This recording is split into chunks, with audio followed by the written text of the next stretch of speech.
Câmera rodando. Computador gravando. Gravando? Começa?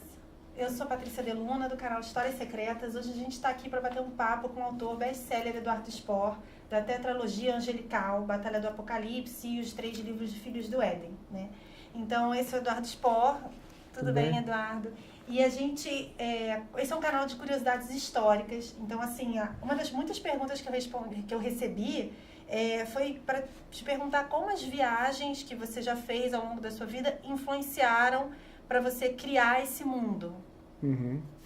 Eu acho que influenciaram, por incrível que pareça, mais numa parte antropológica, assim, de você conhecer outras culturas e, claro, além do interesse natural que você tem, né, em relação a outras culturas, você se tornar até mais tolerante, né, com outros povos e tal, e isso facilitar você se relacionar e você se interessar e ter um olhar assim que você é menos dogmático em relação a uma determinada cultura, uma determinada mitologia e tal. E dessa maneira eu consegui me interessar por, sei lá, por todas toda a mitologia que eu estudei, toda essa parte que eu estudei para trazer para o livro, né? Então eu acho que de repente, se eu não tivesse isso, talvez teria me aproximado dessas outras culturas com um certo preconceito, assim, né? Uhum. Mas como eu já estava acostumado em caminhar e conhecer, né, outros hábitos e tal, acho que isso facilita, além de dar um interesse, acho que me facilitou. Despertou seu interesse também. Interesse e isso que eu te falei, né? Acho que facilita você... É isso, ser mais tolerante, né? Assim, então você consegue enxergar... como, por exemplo, você vai fazer... Só para fazer um paralelo. Um cara que escreve literatura policial, por exemplo, vai fazer a história de um assassino. Ele vai precisar entender a mente do assassino sem ter esse preconceito, com um distanciamento, sem ter um preconceito, né? Tem que tentar entender. E foi o que aconteceu também. Por causa disso, eu consegui enxergar essas culturas sem preconceito e passei a estudá-las, né? E trouxe esse conteúdo para as minhas obras. E uma coisa que, assim, eu já li que Batalha do Apocalipse nasceu do universo de RPG, mas, assim, você usa toda uma mitologia de nomes de anjos, nomes de demônios, quer dizer, tem uma pesquisa também por trás disso, né? Então, assim, aonde você foi buscar essa fonte de conhecimento angelical? Porque é um meio gnóstico esse conhecimento, né? Tem muito pouca informação, assim, é meio conhecimento esotérico, gnóstico. Aonde você foi buscar essas informações sobre anjos e demônios Eu acho que começou o interesse, assim, já começou no colégio, quando eu já estudava, né? Eu estudei num colégio católico, fazia a primeira comunhão e tal, e aí foi a primeira mitologia, a primeira tradição que me chegou. Mas essa parte mais gnóstica, vamos dizer assim, o meu grande interesse veio a partir dos quadrinhos da Vertigo, né? da Vertigo, que é um selo da DC Comics, que pra galera que talvez não conheça assim de cara, talvez vai conhecer o filme Constantine. O filme Constantine vem de um quadrinho chamado Hellblazer, que é uma série, né? Tem o Hellblazer, tem o Sandman, né? Tem o Sandman, inclusive o autor de Deuses Americanos, que tem a série agora e tal.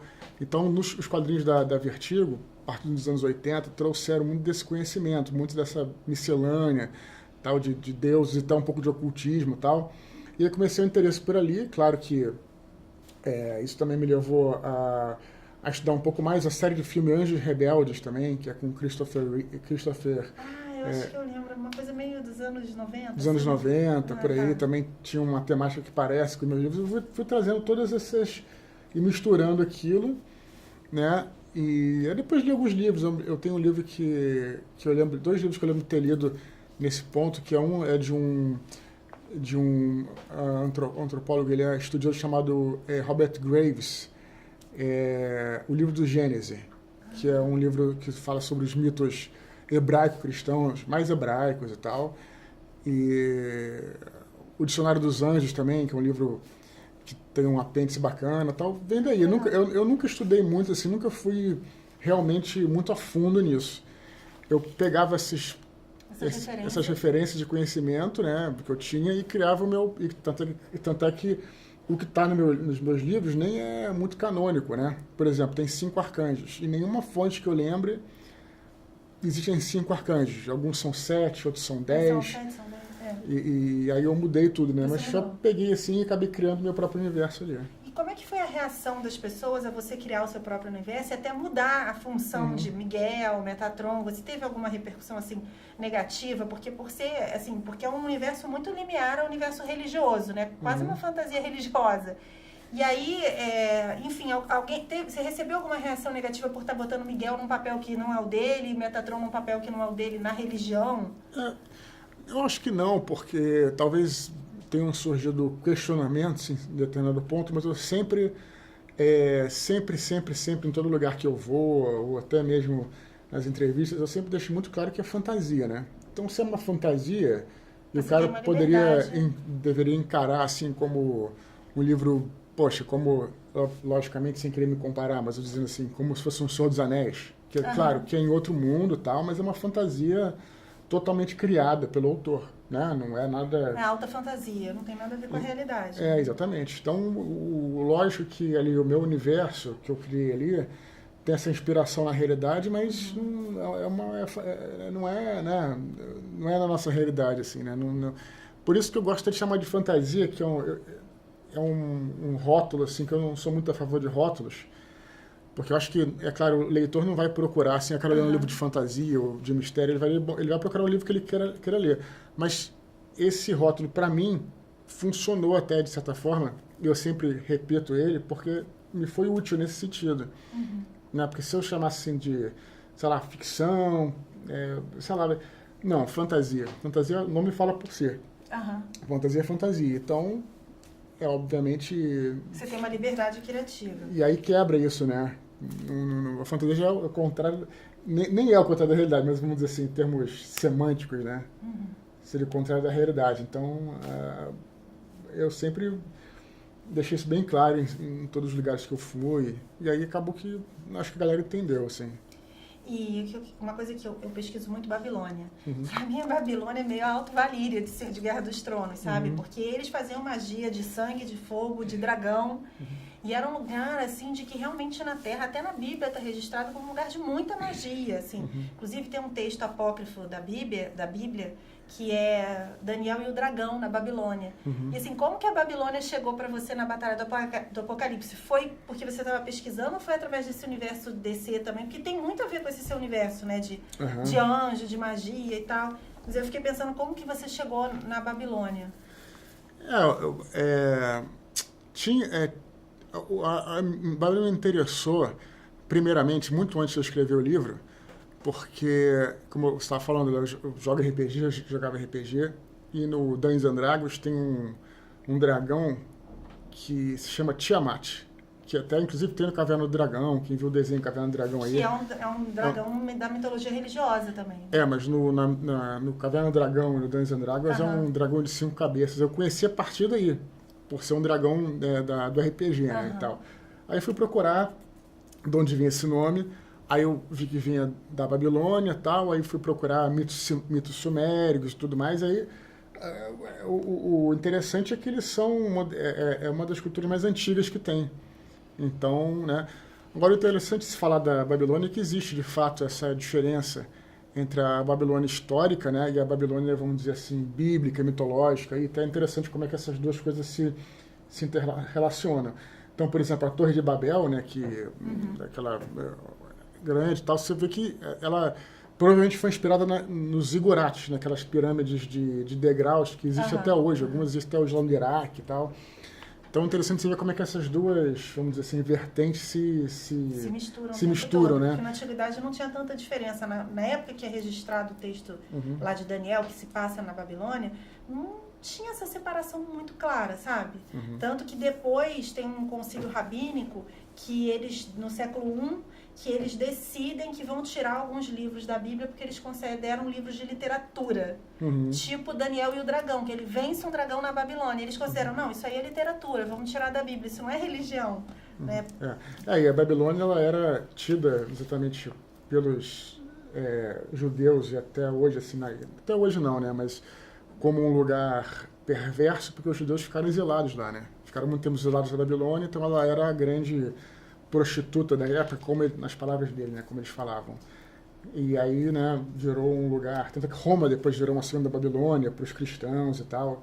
Então tem toda essa interpretação, mas não vou me estender porque o assunto vai saindo das perguntas. Mas esse assunto também é um assunto que interessa bastante aqui. Aí você descobriu a Babilônia através do RPG? E aí depois eu fui estudar, mas né? Aí Eu me lembro até de uma... Pô, quando eu era novo na PUC lá, que eu estava no primeiro período, aí eu era pré-internet, aí eu fui lá pedir um livro sobre Babilônia, fiquei lendo, na biblioteca, né? Não tinha nem computador. Tinha computador, mas com não tanta tinha laptop, imaginação, né? Você estudava na PUC e você ficava lá viajando na Babilônia e lendo. Não, justamente, né? Mas eu tava estudando o que eu queria, né? Na biblioteca, né? É tipo assim, eu me inscrevi para marketing, mas estou aqui estudando o que eu quero, Babilônia. Eu fazia isso direto também. Com certeza. Eu ia para a biblioteca e ficava lá estudando o que eu realmente queria estudar. Isso, e que deve ter te ajudado mais, assim, que é curioso. Com certeza, me ajuda bastante. E como foi para você, assim, ir para Israel, depois que você escreveu no universo que diversas vezes passa em Israel e tal, e que envolve essa cultura, como foi você chegar lá? Você foi procurar coisas que você tinha colocado no seu livro? Não. Também. É bem interessante porque quando eu escrevi o Batalha, que foi o primeiro livro que escrevi lá por 2002, 2003, eu não tinha de Israel e eu fui a partir dos guias de viagem, né? E na época, como eu tô te falando, a internet era muito incipiente e tal, e pô, quando eu cheguei lá, em Israel eu vi que realmente até que eu cheguei perto do que era, assim, né? Quer dizer, eu fui depois, já fui recentemente, agora, ano passado, na verdade, fui a Israel. Mas é uma experiência incrível, né? E, sobretudo porque você encontra lá de fato sólido o que você vê em tudo que você estuda ao longo da sua vida, né? Sendo você cristão ou não, né, todo mundo estuda sobre Jesus, sobre o ministério dele e as coisas mais antigas ainda. Mas tem uma história até que foi interessante, assim, que faz parte da desmistificação da coisa, que nos meus livros tem no céu tem um lugar que é meio obscuro, que chama Guerrena, que era o lugar onde Lúcifer ficava. E aí, eu chegando lá em cima de uma torre e tal, que você faz um tour, aí Jerusalém é cheia de colinas e vales, né? Uhum. E aí a guia estava falando, e ali é o vale do Rinom. E vale, em hebraico, é Get, uma coisa assim. Uhum. Então daí que vem Get Rena, que é o vale do Rinom, Get Rena. Quer dizer, a Guerrena era ali, porque era uma região onde você jogava os indigentes. Nossa. Né? Então, por isso ficava cheio de indigentes lá, ali um cemitério de indigentes, onde devia ter abutres e coisas do tipo. E aquilo foi passado para a mitologia como um lugar infernal, como uma parte do inferno. Então é interessante também você ver justamente você ir desconstruindo toda essa... desconstruindo e construindo também. Tipo assim, o meu foco de pesquisa é esse lugar onde a mitologia e a religião e a história se encontram, né? Por isso que acho que você vai adorar uma viagem dessa. Com certeza. Que você falou, né? Tipo, aqui era o lugar que eles jogavam os mortos, aí virou um lugar escuro, aí virou um lugar do maligno. Isso. Né? Que na Bíblia, por exemplo, você tem um livro que é a história de Tobias com São Rafael. É uma história de como São Rafael ajuda Tobias a atravessar um deserto e como ele consegue chegar lá e depois consegue libertar de um demônio a mulher que ele ama. E essa história ela foi considerada, no concílio rabínico, literatura. Mas para os católicos e católicos ortodoxos, ela foi considerada assim, não, isso pode ter acontecido. Pela fé, eu acredito que isso pode acontecer. Então, eu vou manter como uma história de religião. Só que já tem tanto tempo que você já não sabe mais se era uma história da tradição oral. Exatamente. Ou se era uma história de fé que aconteceu e que as pessoas, sei lá, os rabinos na época acreditaram naquilo porque as pessoas tiveram visões, sei lá. E você já perdeu isso, né? Esse lugar onde o mito e a história se encontram. Isso mesmo. E você também dá aula sobre Joseph Campbell, que tem tudo a ver com isso, né? De que forma essa ferramenta do Joseph Campbell te ajudou a você pegar esse material e transformar em ficção? Né? Na verdade, é um curso de extensão que tem uns 3 anos que eu não ministro ele. Gostei muito de voltar, porque adoro dar aula e faço amigos. Acho que a melhor parte da aula assim, é você fazer amigos, todo mundo lá com aquela... Então eu espero que em breve eu consiga voltar. Mas justamente na questão do monomito que ele fala, né? Que é um mito único para todas as culturas. Porque o que ele diz é que tanto a jornada do herói, como tudo isso, todas essas jornadas heróicas, na verdade, elas são padrões psicológicos da nossa própria vida. A gente se identifica ali. Em qualquer lugar do mundo, qualquer pessoa de qualquer cultura se identifica com certos padrões psicológicos, né? Como uma coisa... A sua vida você vai ter... Na sua vida você vai ter vilões, você vai ter aliados. Basicamente isso, né? Grosso modo, né? Para não me estender muito. Então ele observa que existe isso. Então, você fazendo uma história com esses elementos, você torna ela mais universal, que é muitos elementos que estão como a gente está falando de mitologia e tal, né? Então, torna isso universal. E eu tento trazer para o meu trabalho isso, né? Trabalha com arquétipos, figuras arquetípicas, elementos universais, para que, né, você possa construir uma boa história e, mais importante, e essa história se relacionar com o leitor. Com certeza. E, tipo assim, tem uma filosofia por trás, tanto que na Batalha do Apocalipse tem a questão do livre-arbítrio e tal. Como é que você quando você estava construindo essa filosofia do céu, do inferno, do livre-arbítrio, você se baseou numa filosofia, alguma filosofia, ou não? Era tipo, não, isso aqui cabe na minha ficção, então vou construir assim. Tem várias coisas, né? Eu acho que o básico ali daquela filosofia toda é o poder que você tem de mudar e guiar a sua vida. Eu acho que nós que temos esse poder. Às vezes fica tentando culpar fulano, ciclano, ou que o nosso amigo Paulo Coelho fala muito sobre isso também, né? Que na verdade eu acho que é uma verdade, pelo menos eu creio que é uma verdade universal, né? O fato de você ter o poder de construir o seu caminho, de guiar a sua vida. É uma coisa meio clichê, uma coisa meio batida já, mas... E aí, essa é a filosofia que eu trago também para o livro, né? Falando de uma outra forma, né? Mas que nós que temos esse poder. Eu acho que isso é a coisa mais importante, filosófica, não só do Batalha, como de todos os meus livros. Tento colocar pelo menos dessa forma. E teve alguma outra filosofia que você pensou assim, não, isso aí eu quero, é uma coisa que eu quero passar para o livro? Não, as coisas foram acontecendo na medida que você construiu. Sabe que não, na verdade, o próprio isso que eu estou te dizendo não foi uma coisa assim planejada, sabe? Eu fui escrevendo a história que eu queria escrever. E que, aliás, que eu acho que deve acontecer um pouco na literatura. É claro que você deve estudar muito, ler muito, não é para você fazer também tudo de uma forma... Mas também, às vezes, ficar muito preocupado, né, com o que você vai dizer, ou o que você vai passar, ou uma lição em si. Eu acho que isso tira um pouco da própria essência da literatura. Eu acho que você tem que pensar numa história, quero contar aquela história, e, enfim, até quero falar sobre algum tema, de repente posso querer falar sobre, mas não ficar muito preocupado, sabe? Porque senão fica uma coisa assim muito, sei lá, mecânica, forçada, né? Mecânica, exatamente. Então, e ali, quando você não pensa nisso, a tua alma flui através do texto. Até falei bonito aí. E uma coisa também que me interessa muito, que é o Filhos do Éden Atlântida, que até foi um livro que eu gostei muito. E a Atlântida é um tema de pesquisa que eu gosto muito. Eu até tentei, quando eu estava na Grécia, encontrar o lugar que Platão dizia que ali ficava a Atlântida. Mas, enfim, viagem maluca, não cheguei a lugar nenhum. Mas a Atlântida é um assunto que muita gente discorreu, desde Platão até Blavatsky, que dizem que na Biblioteca de Alexandria tinha milhões de livros sobre a Atlântida. Mas é verdade que hoje em dia pesquisar sobre a Atlântida não quebra a cabeça, que falta peça, né? Então, assim, como é que foi pesquisar a Atlântida? Foi uma coisa que você também, tipo, chutou o balde, eu vou construir uma ficção totalmente da minha cabeça? Ou você buscou alguma pesquisa, alguma referência para criar o Filhos do Éden? Tem muitas, né, assim, teorias, né, de onde é que era Atlântida, onde é que ela estava, tal. Eu tomei a ideia mais clássica, mais grega, né, que era alguma coisa mais da época anterior à Grécia, tudo mais, etc. Mas como uma oposição, no caso dos livros, a outra grande cidade, Atlântida dominava os mares, né?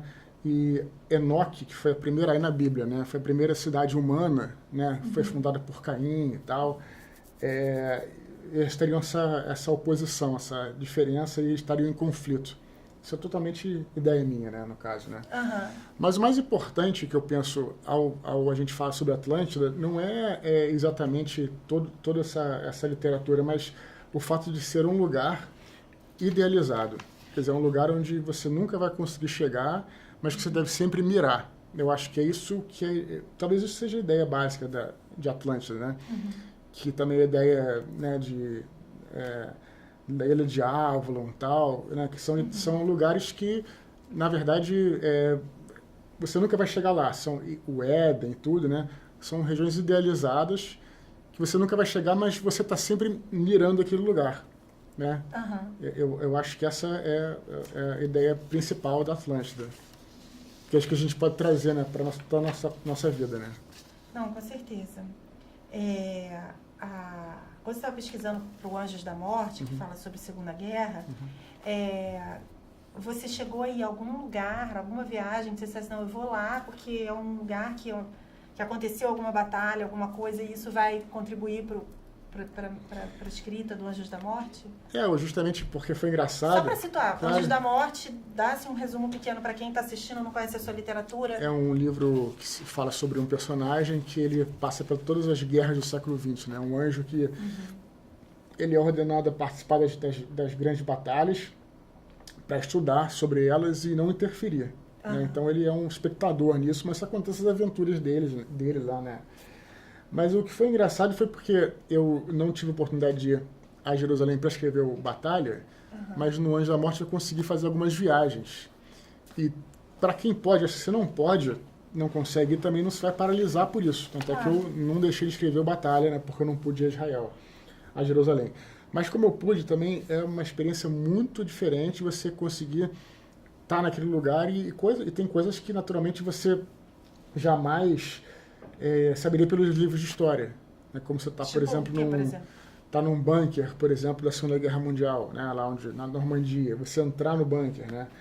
E naquelas baterias e tal. E eu fui lá no verão, né? E o verão na França é quente, é bastante quente. Mas é difícil acreditar que eu nunca viria no livro de história, porque lá dentro é frio.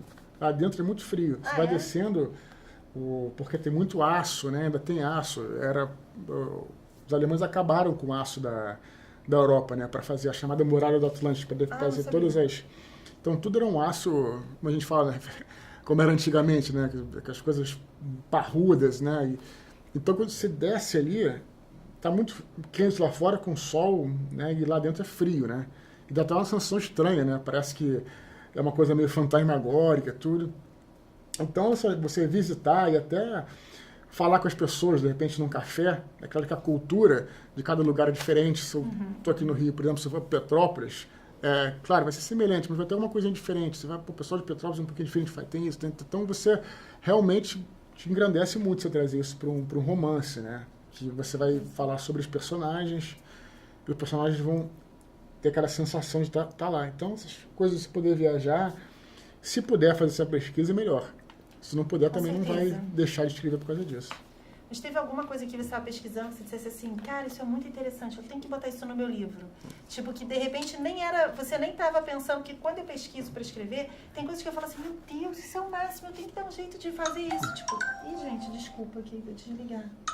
Deu ruim aqui, estava desligado, mas não funcionou o desligamento aqui do celular. Eu estava pesquisando Rennes-le-Château, que é uma cidade super misteriosa no sul da França, e aí eu descobri que Júlio Verne também fez uma pesquisa enorme sobre Rennes-le-Château, e que inclusive na cidade existia toda uma mitologia sobre Júlio Verne ter escrito Viagem ao Centro da Terra lá e ter encontrado uma passagem entre mundos. E eu falei assim, gente, eu nem imaginava que Júlio Verne nada disso, mas agora eu vou ter que botar ele no livro. Tipo, teve alguma coisa que você descobriu, assim, que você falou, não, isso é muito legal, vou ter que usar isso. Por acaso, uma coisa bastante parecida com o que você disse, porque eu já tinha o roteiro do livro na cabeça, e aconteceu alguma situação, que eu não vou falar para não dar spoiler, numa cidade francesa. Só que eu não sabia que cidade era. Se ia ser no interior, se ia ser, enfim, durante a Segunda Guerra Mundial mesmo, né? E quando eu cheguei em Monte Saint-Michel, não sei se já foi lá, eu falei, tem que ser aqui, né? Porque Monte Saint-Michel é uma cidade, quer dizer, não é bem Monte Saint-Michel, seria, vamos dizer assim, uma versão fictícia de Monte Saint-Michel, mas parece. Monte Saint-Michel é uma cidade que está ali na Normandia, entre a Normandia e a Bretanha francesa, né? Acho que é Bretagne que chama lá.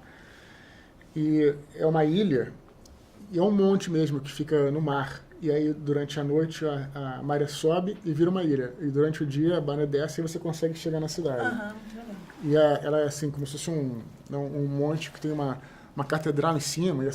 É incrível, E um que tem uma negócio mitologia de impressionante. que São Miguel teve uma luta contra o demônio lá, né? Tem um fosso lá que teria caído lá e tal. Tem toda uma mitologia lá. Inclusive o próprio... É maneiro porque lá em cima tem a catedral, não uma catedral, acho que é uma igreja, não tinha sido uma catedral. E ali tem uma estátua do arcanjo Miguel, só que é engraçado com as roupas medievais.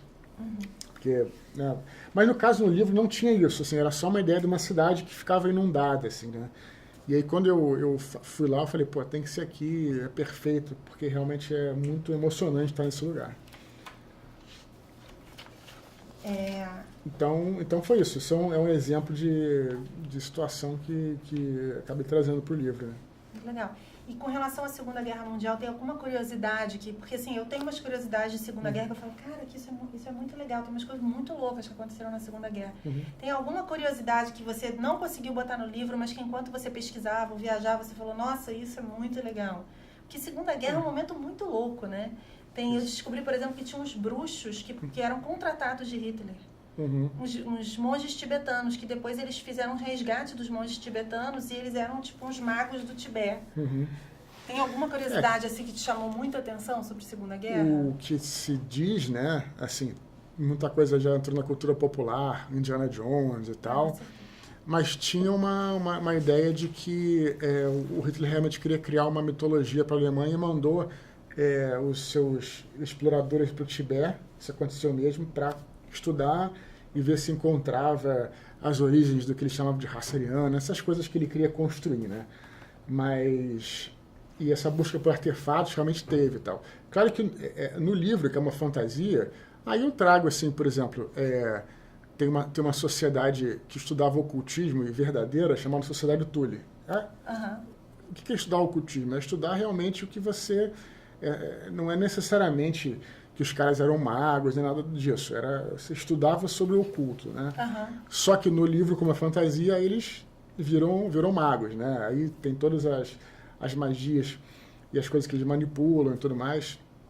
Tem uma cena do livro que se passa num castelo, que eu esqueci o nome do castelo, mas era o castelo onde tinha essa iniciação deles. Que, inclusive, tem um símbolo do sol negro, que eles faziam iniciação e tal. E ele tem uma cena que, infelizmente, esse lugar não pude visitar, poderia ter ido, né? Mas não foi. Mas é interessante você fazer isso como... existe essa parte histórica e, no caso do livro, que é uma fantasia, trazer... Né? Aí na fantasia você pode extrapolar. Você pode extrapolar e fazer uma coisa tipo Indiana Jones, né? Que é uma coisa mais fantástica, né? Então é interessante, a fantasia te dá permite fazer isso. Muito legal. E assim, respondendo essas perguntas que me mandaram, claro. A Margarete da Wolfpack, ela falou para te perguntar como é que você faz para não se perder quando você começa uma pesquisa pelo Google. E aí começa a abrir 1000 janelas interessantes, quando você vê, você já não está mais pesquisando aquilo que você estava procurando. Se você tem alguma dica, assim, para quem começa a pesquisar pelo Google, para você não se perder e conseguir tirar alguma coisa da sua pesquisa, né? Realmente, eu acho que tem que ter foco, né? Eu acho que você tem que pensar no foco que você vai falar. E eu acho que o Google, as pesquisas do Google, elas são... Eu não as desprezo, como às vezes as pessoas desprezam. Eu acho que ela realmente é um início, né? Eu acho que é excelente você começar por ali. Mas eu acho também, por outro lado, um pouco pobre, né? Você escrever um livro com pesquisa só de Google. Eu acho que a Wikipédia, ela te dá um caminho. E, geralmente na Wikipédia, inclusive, você vai ter as referências. Então, por exemplo, tem um artigo lá sobre a Segunda Guerra Mundial. Beleza, você estudou um panorama geral. E aí você vai para os livros. Aí realmente, para você escrever um livro, um romance, eu acho necessário você ler mesmo. No caso, claro, você está lendo. Mas procurar livros mesmo, né, livros documentais, né, que abordem sobre aquele tema. Né, porque aí sim você... Bom, então o teu foco é esse, tá? Então, Batalha da Normandia. Então, beleza, vou dar uma olhada no Google, na Wikipédia, vou ter uma visão geral e ali vou ler uns 3 livros. Porque, às vezes, tem gente que hoje não tem saco de ler, não, eu vou ter que ler 3 livros, pô, é o mínimo, né? Para você poder... vai escrever um livro. Exatamente. O mínimo é você gostar de ler, né? Com certeza, né? E aí o importante é você ter esse foco. Eu uso o Google e a Wikipédia como uma fonte de referência. e dali eu vou aí eu até falo que tem os 3 níveis de pesquisa, né? Tem essa internet, depois tem a leitura, e se você puder ir nos locais também, é um 3º nível mais aprofundado.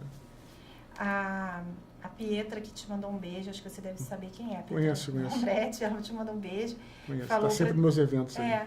Ela falou para te perguntar se você teve alguma referência mitológica para criar o seu universo. Tipo, se teve alguma referência mitológica que você disse assim, essa referência aqui eu vou usar. Na hora que você criou esse universo angelical, né? Referência mitológica? Tem tem muitas. Como eu estava dizendo, da mitologia hebraico-cristã, talvez seja a primeira. Foi até interessante porque, no caso do Batalha, eu usei mais a mitologia hebraico-cristã, mas depois nos outros livros eu fui ampliando. Em Paraíso Perdido, inclusive, falo, na verdade, em Herdeiros de Atlântida, você que leu, tem uma hora que se passa na Amazônia, eles vão até a Amazônia, então tem uma referência com a mitologia brasileira, né? O que se sabe, infelizmente, se sabe pouco. Muito pouco. Mas o que foi o que eu pude colocar, foi o que eu pude estudar, até onde eu pude estudar, né? Eu descobri até, quando eu estava fazendo pesquisa sobre a Amazônia, que nas faculdades do Acre, assim, você tem pesquisadores locais a nível de mestrado, e eu achei um mestrado com umas referências incríveis, riquíssimas, assim, que não circula, né? Uma informação que não circula no Brasil, fica lá, né? Claro. Do folclore de lá e fica lá. Uma pena, porque é muito rica. No Brasil você tem 2 problemas. O primeiro é que você tem o que não tem, por exemplo, no México, que é uma região mais seca, né? Que se preserva mais, né? Aqui no Brasil, tem um amigo meu que é geólogo, ele falou uma vez para mim assim, se tivesse uma pirâmide na Amazônia, na Serra do Mar, vamos dizer assim, na Amazônia, na Serra do Mar, sei lá, em 300 anos ela desaparece, que vira montanha, né? Por causa da umidade, então tá muito difícil de se preservar. Pode até ter que existir, poderia até ter existido, mas realmente foi, né, se existiu, foi... Então é difícil nesse ponto.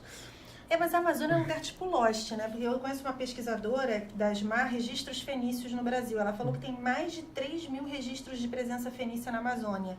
Eu falei, mas ninguém nunca sabe disso, porque a Amazônia é um lugar meio Lost, meio que o que acontece na Amazônia fica na Amazônia, não chega, né? Exatamente. E aí, aí no caso depois, no Paraíso Perdido ainda eu usei mitologia nórdica, mitologia grega também, no Filhos do Paraíso Perdido, que é o último da tetralogia, foi bastante isso, né? Grécia, muita coisa de mitologia nórdica e tal. Então, só para falar algumas referências das várias aí. Muito legal. Enfim, como eu sei que tem muita gente assistindo que é escritor ou quer ser escritor, eu queria que você falasse um pouco do mercado editorial, como você vê o mercado editorial hoje, né? Você que é um autor de sucesso, como você acha que está em crise mesmo? Você acha que não? Não, nesse momento, nós estamos gravando aí em 2019, existe uma crise econômica, né, que aos poucos né, não sou economista, mas aos poucos a gente espera que passe, né, e existe a falência de 2 grandes cadeias, né, de livraria. É claro que isso impactou o mercado, mas assim, não foi a boa notícia, também, para não falar da má notícia, na verdade, essas duas cadeias não faliram por falta de vender livros. Então, assim, os livros continuam sendo vendidos. Não é que as pessoas estão deixando de comprar, não é nada disso. Né? Tem um problema de má administração, elas faliram. Então, foi mais ou menos isso. Mas é claro que impactou o mercado, né? Porque tinha essas cadeias, elas compravam das editoras e as editoras acabaram ficando sem uma fatia para ter onde vender. Agora, o que se espera é que outras empresas, aos poucos, ocupem esse lugar, né? Que foi deixado por elas, né? Porque definitivamente não insisto, esse é o lado bom, não é um problema de falta de leitores, nem falta de interesse por livro, não é nada disso. Isso é o lado bom, mas ficamos, por enquanto, sem um canal de distribuição.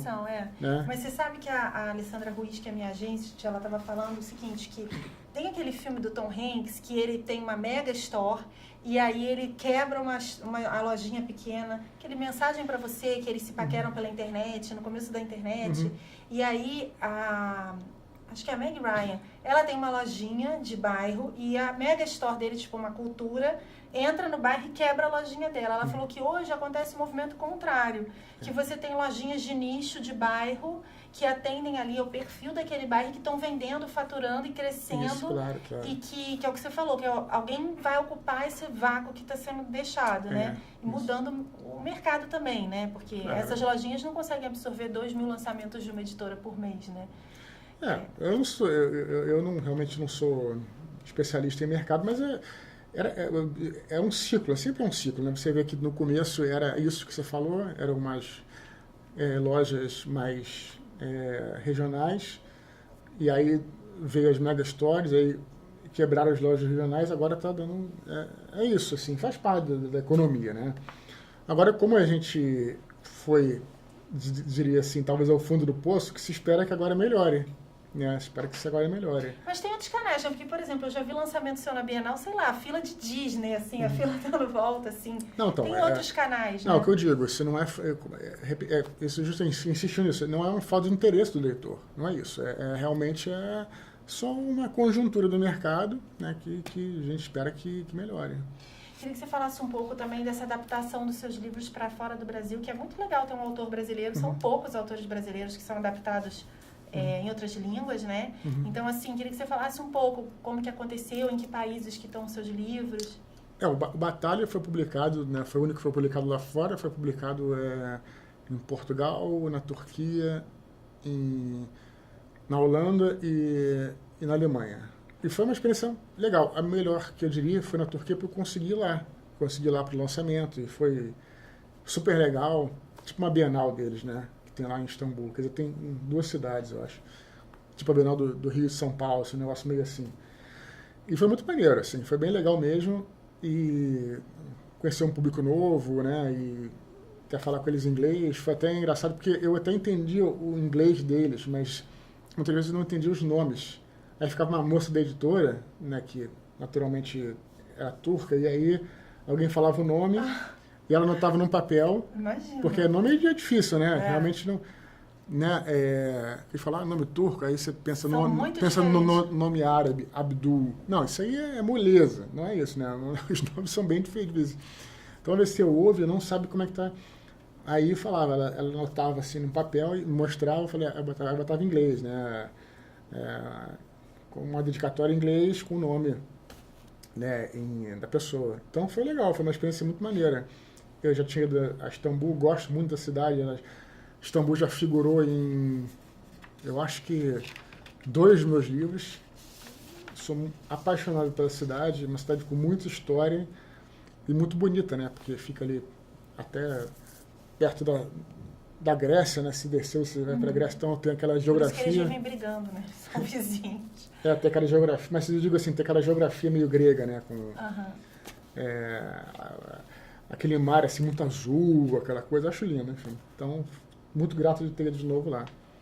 E quando você escreveu sobre a Turquia nos seus livros, você já tinha ido na Turquia ou você também escreveu e depois você foi? Eu fui 2 vezes. Eu tinha ido uma vez, nessa segunda, né? Já tinha ido lá e trouxe, como eu tô te falando, tentei trazer para os meus livros tudo que eu vi lá, né? Porque é uma cidade que se visita em várias camadas. Você tem a camada ali mais antiga dos gregos, depois a camada dos romanos, depois a camada do Império Bizantino, depois a camada dos árabes, tem tudo ali, né? No caso do Império Otomano, os árabes não, no caso do Império Otomano, que depois tomou a cidade e tal. Então, é uma cidade que realmente tem muita história, assim, é maravilhosa. Você já foi? Não, ainda não, né? Não. Se um dia você for, bote no seu roteiro de viagem, vai adorar. Com certeza. E eu queria te perguntar, assim, qual dica que você dá para quem quer escrever fantasia no Brasil? Não sei se existe uma dica em especial para fantasia, né? Mas eu diria assim, para escrever, é uma dica talvez muito simples, né? Tem várias, na verdade, mas acho que a principal é, primeiro, você logicamente, escrever o seu livro, que é a parte mais difícil, eu acho. Tem muita gente fala, eu tenho uma ideia e tal, mas ainda não escreveu. Então, primeiro que tem que ter disciplina para escrever. Com certeza. Uhum. E depois procurar os seus próprios canais para divulgar aquilo, né? Você vê que no início, de repente, no meu caso, que eu fiz até uma publicação independente antes, né? Mandei para as editoras não quiseram meu livro, aí eu fui sozinho, corri atrás. Então, também não ficar preso. Né? Exatamente, né? Ainda mais hoje em dia está mais fácil. Na época era bem mais difícil na minha época. Em 2007, quando eu publiquei Batalha, primeiro pelo Jovem Nerd, né? E depois que foi para Veras, para Record, era mais difícil ainda. Hoje em dia você tem um monte de canais e pode publicar até digital e tudo, né? Na época não tinha isso. Então é você correr atrás, conseguir o seu público, né? E, enfim, essas são as dicas básicas, assim, né? Claro que tem muitas outras que você poderia ficar falando direto aqui. E você tem um livro também que é um livro com o pessoal do Jovem Nerd, não é? Verdade. Que é o protocolo Blue Hand. Hand. Isso. É. Esse livro foi engraçado porque eles queriam fazer um livro um livro meio comédia, assim, né? Que é para você, como é que você faria para se defender de uma invasão alienígena. Uhum. Então, uma coisa, na verdade, eles queriam fazer primeiro um livro sobre zumbis. Aí, como já tinha um livro sobre zumbis nesse aspecto, eu falei, não, vamos fazer o seguinte, então, antes de fazer sobre isso, seria uma série, né? Alienígenas e zumbis ainda vão lançar o de máquinas. E aí eu falei, pô, então, em vez de a gente fazer de zumbi, que já tá meio batido e tal, por que a gente não começa essa série, depois o de zumbis já foi escrito por um outro autor, o Fábio Yabu. Vamos fazer, então, sobre alienígenas, porque não tem nada do tipo e tal. Então, foi uma espécie de um livro, vamos dizer assim, meio cômico, vamos dizer assim, né? Meio uma paródia, assim, sobre como é que você se defenderia de um ataque alienígena, umas brincadeiras, assim. Mas eu acho que foi legal. Você conhece a história do Orson Welles com o ataque alienígena? Sim. Que ele foi pra rádio e disse que estava rolando um ataque alienígena. Isso. E as pessoas começaram a ir para casa, se esconder e se preparar pro ataque, para se salvar do ataque alienígena. Gente, imagina o poder narrativo de storyteller desse cara para ele na rádio conseguir... Tudo bem que acho que era nos anos 40, mas mesmo assim, né, o poder de narração, você pegar um rádio e começar, eles estão invadindo, a ponto das pessoas entrarem em pânico, é muito Depois louco, parece né? até que foi processado aí, deu um problema sério para ele, teve que se explicar no Senado, acho que teve uma história dessa. Teve. Mas então, esse foi o nosso Surra de História com o Eduardo Spohr. Fiquem ligados no Friday Talks dessa semana, eu vou falar exatamente sobre esses textos que foram retirados da Bíblia Hebraica e da Bíblia Católica e Protestante por serem considerados textos literários de mitologia angelical e também de gigantes e também de dragões. Né? Fiquem ligados, eu adorei ter você aqui, obrigada, Eduardo. Eu te agradeço pelo convite. Para vocês comprarem os livros do Eduardo, ainda tem as mega stories online, né? Saraiva Online, Cultura Online. Tem em tese em qualquer livraria. Qualquer livraria e Amazon, né? Isso aí, que também é uma livraria. Online. Então foi um prazer e até o próximo Surra de História. Obrigado pelo convite.